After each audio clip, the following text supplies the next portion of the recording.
Hi, and welcome to this presentation on the TAP data landscape. I'm Dave Wallace. I'm the Research Director for the Workforce Training Board. The intention of this is to inform you ahead of our board meeting next week on the TAP data landscape and to allow extra time for discussion next week. In the long term, we're also hoping to have a deeper discussion at the retreat.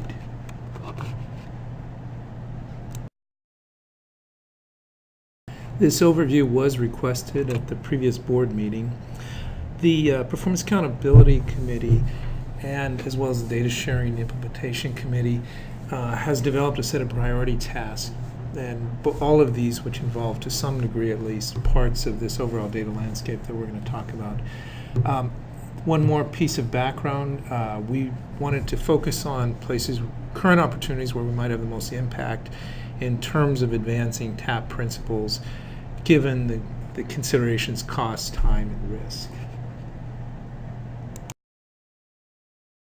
The scope of this analysis is that we wanted to focus on the 6 core programs and the 4 agencies involved with those. We also wanted to keep our focus on implementing opportunities, focusing on challenges involving the required partnerships. We did not include as part of the scope agencies beyond those core partners, because otherwise the list would get significantly longer. We did not include any comprehensive analysis of additional labor market data and or survey, and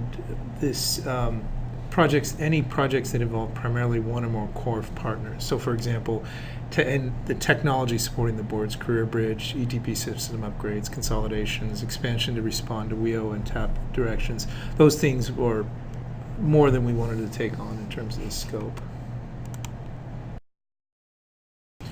To give you an idea of organizations that are involved with this data, to better focus on what the landscape is, it includes Department of Services for the Blind, Department of Social Health Services, Department of Vocational Services, Employment Security Department, the National Student Clearinghouse, Federal Employment Data Exchange Systems, State Board for Community and Technical Colleges, Wage Record Interchange System.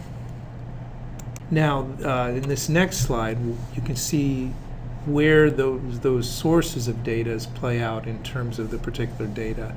So, for example, you can see that Employment Security Department is a participant data collector, as is State Board for Community Technical Colleges, Department of Vocational Rehabilitation, and Department of Services for the Blind. In terms of outcomes, the next column over, second from the left, you can see this is actually talking about what it is that we're getting data-wise. So in other words, from the Employment Security Department, we can get employment data and earnings data.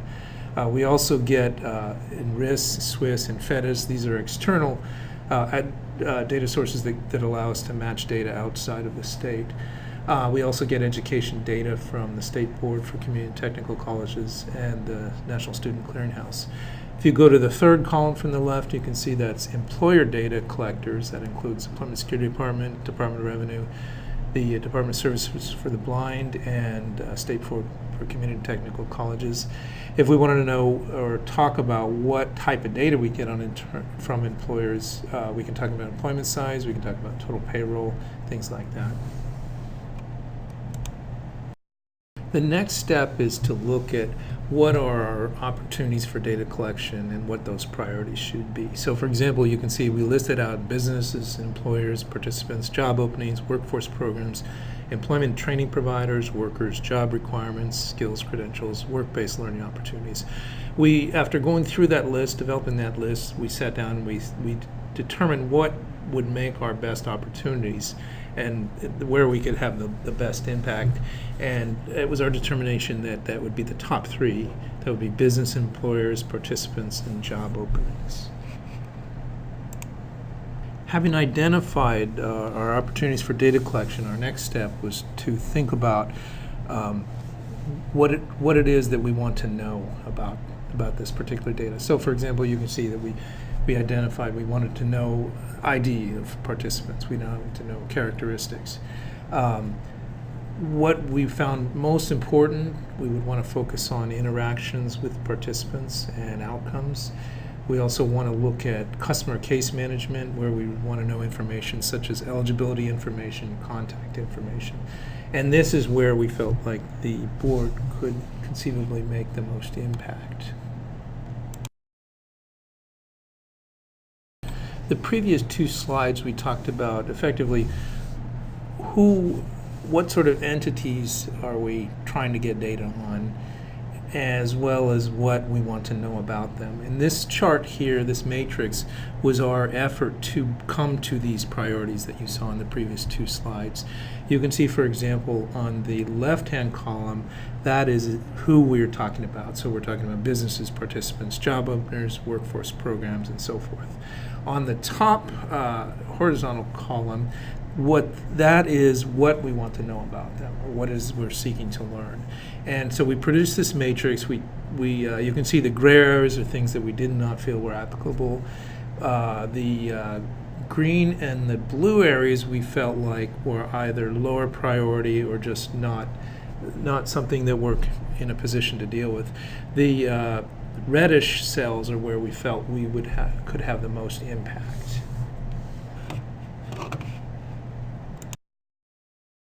The conclusion of this that we draw from this process, which also coincides with one of the TAP focuses on integrated service delivery, is that we should evaluate existing non-custom systems for customer case management, information about employers as well as participants.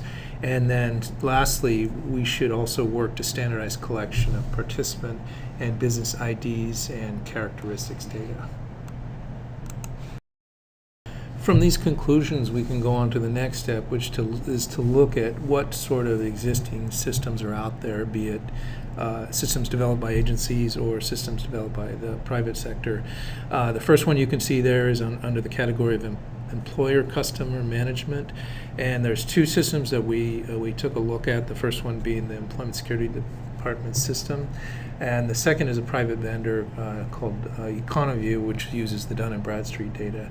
And it could have some value for activities such as layoff aversions. Next, you can see we looked at participant case management. Two systems that we are aware of and considered were the Washington Connects, which is currently used by DSHS for intake. And there's a newer system developed called SARA, S-A-R-A, which is developed by a private company working in conjunction with some states, and it's a case management intake type of system as well. And then lastly, we also mentioned as a for job openings, current system that we're only one that we're aware of is WorkSource Law.